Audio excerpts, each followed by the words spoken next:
pesquisadora da Universidade de Cambridge finalmente comprova uma das teorias da evolução de Charles Darwin. Eu sou Chico Camargo e este é o Notícia Científica.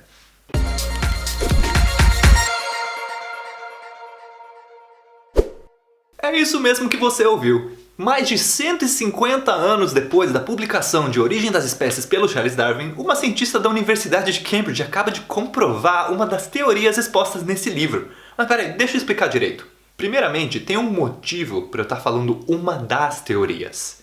Em 1859, Charles Darwin publicou um livro chamado A Origem das Espécies por Meio da Seleção Natural, que foi um livro feito depois de 5 anos viajando pelo mundo, catalogando tudo quanto era ser vivo, tudo quanto era animal, bicho, planta que ele encontrava. Imagina o trabalho. Imagina a dedicação. E depois disso foi anos também trabalhando nesses dados, pensando, hipóteses, a vida do cabra dedicada a esse projeto. Nesse livro, ele propõe o famoso argumento da seleção natural, que às vezes é descrito como a sobrevivência do mais apto ou do mais adaptado, que é o argumento que vai contra o relato da criação na Bíblia. O argumento do Darwin é que os seres vivos de hoje descendem de outros seres vivos que descendem de outros seres vivos, enquanto o argumento que tinha na Bíblia dizia que todos os seres vivos que existem foram criados do jeitinho que eles são hoje. E na Bíblia não fala de fósseis, mas isso deve incluir os fósseis em algum lugar, né? Não sei.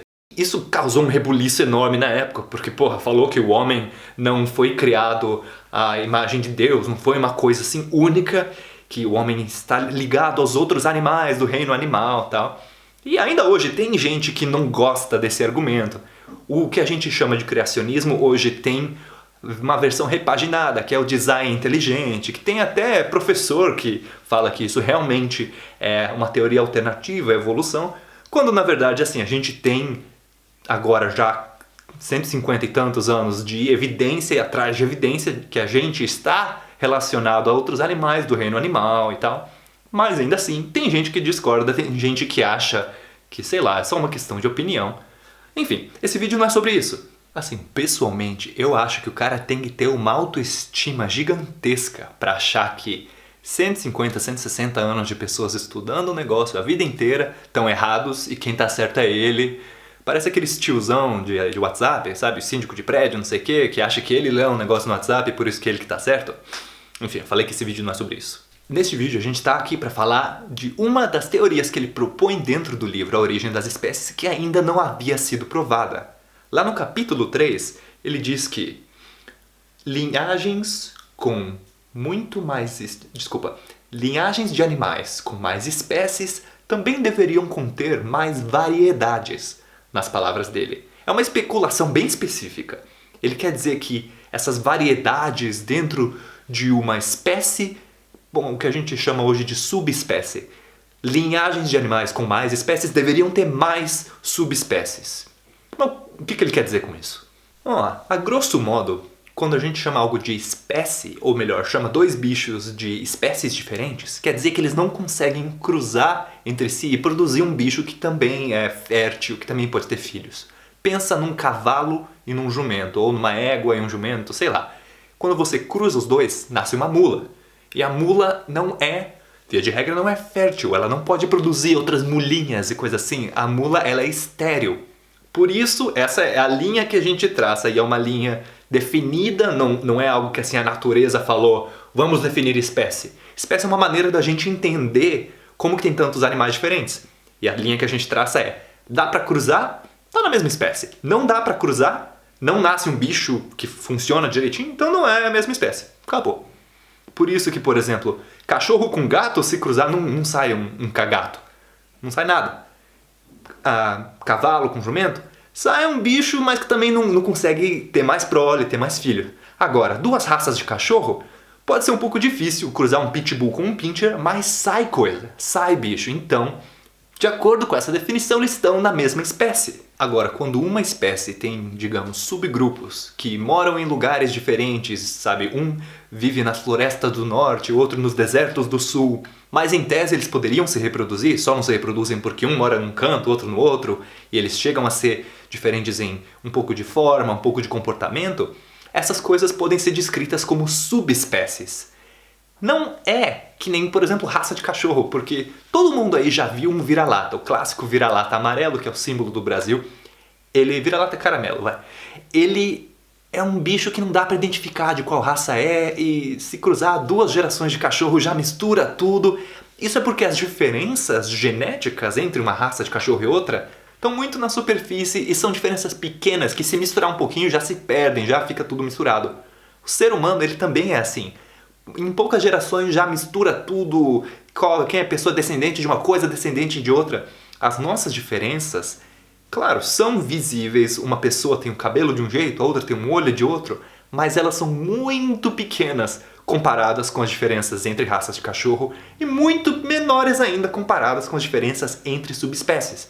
O ser humano tem muito mais diferença cultural, por exemplo, do que diferença genética. A gente não tem subespécies humanas e, na verdade, mesmo em cachorro, a gente não diria que eles têm subespécies de cachorro. Mas voltando à pesquisa, o Charles Darwin previu que as espécies, as linhagens com mais espécies, teriam mais subespécies. E neste mês de março, a Laura Van Holstein, do Departamento de Antropologia Biológica na Universidade de Cambridge, estudante de doutorado, olhou para várias linhagens de mamíferos. Mamíferos terrestres, como, sei lá, capivara, paca, leão, e mamíferos não terrestres, como golfinhos e morcegos. E ela viu que as linhagens que tinham mais subespécies de morcegos, subespécies de golfinhos, tinham também mais espécies. Espécies, subespécies. Tinha mais de um, tinha mais do outro. E que esse efeito era mais forte nos animais, nos mamíferos não terrestres.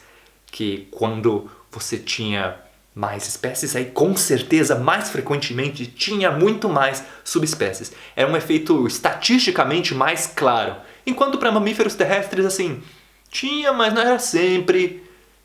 Acho que tinha um padrão ali. No caso dos não terrestres, estava muito claro. Quando tem mais espécies numa linhagem, tem muito mais subespécies. Tem mais subespécies sempre na linhagem de animais não terrestres. Mamíferos não terrestres. Tá, mas e daí? O que importa isso? De que adianta a gente saber que onde tem mais espécies, tem mais subespécies? Bom, isso quer dizer que a gente pode antecipar o impacto das nossas ações no meio ambiente, por exemplo.